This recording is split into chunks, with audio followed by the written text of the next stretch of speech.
Bonjour à tous et bienvenue dans ce débrief des questions au gouvernement. Séance un peu particulière aujourd'hui, séance marquée par les nombreux hommages rendus à Claude Goasguen. Le député Les Républicains de Paris est décédé la semaine dernière après avoir combattu pendant plusieurs semaines le coronavirus. Séance marquée donc par les hommages d'Édouard Philippe, de Damien Abad et de Richard Ferrand. Une vaste culture, une liberté de ton, alliée à une totale indépendance d'esprit, le goût du débat et la passion de la politique. Tel fut le député Claude Goasguen, mettant son savoir d'historien du droit au service de la représentation nationale. Notre hémicycle est orphelin suite à la disparition de notre collègue et ami Claude Goasguen. C'était surtout un homme droit et un député qui faisait honneur à la politique. Sa disparition tragique, après avoir lutté avec tant de force et de courage, comme vous le rappelez, Monsieur le Président, nous rappelle combien nous sommes vulnérables face à une épidémie de cette ampleur et de cette violence. Quelle personnalité truculente, cultivée, à la fois fine et parfois brutale. Il en avait du panache. C'est probablement le plus bel hommage qu'on puisse rendre, de dire « voilà quelqu'un qui s'est tenu debout et qui a défendu ses idées ». Alors je veux m'associer à ce que vous avez dit, Monsieur le Président Abad. Très vite, la politique a repris le dessus avec de nombreuses questions sur cette crise sanitaire, mais aussi économique liée au coronavirus. Pour l'instant, le déconfinement se passe plutôt bien. Du coup, certains députés aimeraient accélérer le pas. C'est le cas notamment de Philippe Vigier. Il nous faut désormais continuer d'apporter des réponses concrètes, puissantes, à la hauteur des conséquences désastreuses que va continuer de produire cette crise et penser dès aujourd'hui la troisième étape du déconfinement. Je vais donc vous poser 3 questions précises. À quelle échéance envisagez-vous une reprise de ces activités dans les conditions normales? Ensuite, allez-vous mettre en place des aides ciblées, exonération de charges pour les bars, les restaurants? Enfin, alors que l'interdiction de circuler a été levée partout en France, allez-vous supprimer ce décret qui limite de manière incompréhensible le transport aérien entre la Corse et le continent, mettant à mal l'économie corse? D'abord, nous avons pris des mesures pour permettre aux acteurs de passer l'étape et nous avons indiqué, le ministre de l'économie et des finances, le secrétaire d'État auprès du ministre de l'Europe et des Affaires étrangères, tous les membres du gouvernement, tous ceux qui s'intéressent à l'avenir de ce secteur ont dit que ces mesures avaient vocation à durer jusqu'à la fin de l'année. Nous voulons continuer à aider ce secteur pour qu'il puisse passer cette étape très difficile.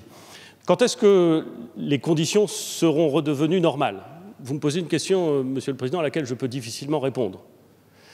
Je peux indiquer ceci, que nous avons toujours procédé par étapes de 3 semaines et que donc, si tout se passe bien, ce que nous espérons, ce que le passé récent nous laisse espérer, alors le 21 juin, le 22 juin, on pourra peut-être, je l'espère, dans les zones oranges, recommencer à fonctionner comme aujourd'hui on fonctionne dans les zones vertes.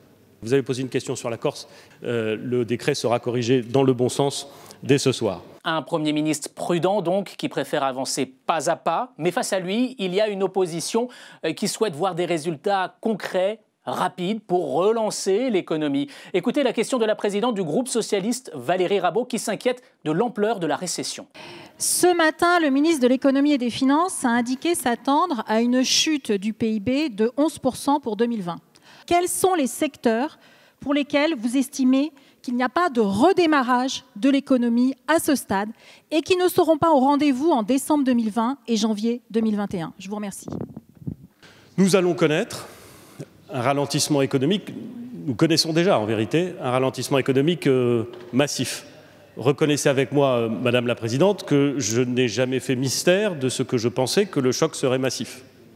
Je ne sais pas dire, Madame la Présidente, quel sera l'impact de cette décroissance momentanée. L'objectif du gouvernement, c'est d'essayer de faire en sorte que ce choc soit le plus rapidement absorbé. Alors, vous avez des économistes qui vous parlent d'impact en V, de courbe en L ou de courbe en U. Tout ça est admirable. La vérité, c'est que nous devons tout faire pour que l'attractivité économique de notre pays, les investissements, la consommation puissent repartir. Et comme nous avons besoin d'une très forte incitation publique pour que tout ça reparte, nous devons mettre dans cette incitation publique des choses à quoi nous croyons. Faire en sorte que l'investissement qui doit repartir soit plus vert qu'il n'était. Faire en sorte que la consommation qui doit repartir soit, le cas échéant, et dans toute la mesure du possible, plus responsable que ce qu'elle était. Parmi les secteurs les plus touchés, l'industrie automobile, notamment le groupe Renault. Dans son plan d'économie dévoilé la semaine dernière, l'avenir du site de Maubeuge semblait incertain.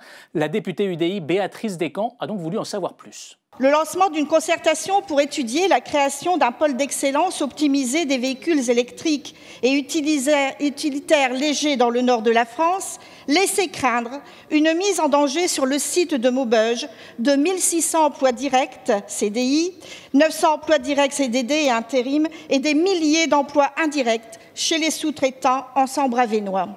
Nous savons depuis ce midi que certains engagements ont été annoncés ce matin lors d'une réunion dans votre ministère où vous avez rencontré et écouté les salariés et les élus de Maubeuge. Pouvez-vous, Monsieur le ministre, préciser ici le contenu de ces engagements et la manière dont ceux-ci pourront être tenus? Je vous remercie.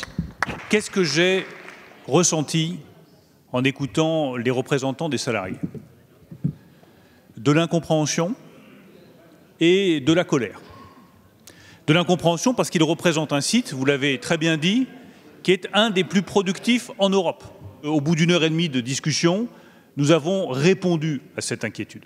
Et nous avons trouvé un accord avec la direction de Renault, avec les syndicats, pour que, sur le site de Maubeuge, l'emploi et les capacités industrielles soient préservées au-delà de 2023, qui était la date fatidique qui inquiétait les salariés et qui inquiétaient leurs familles.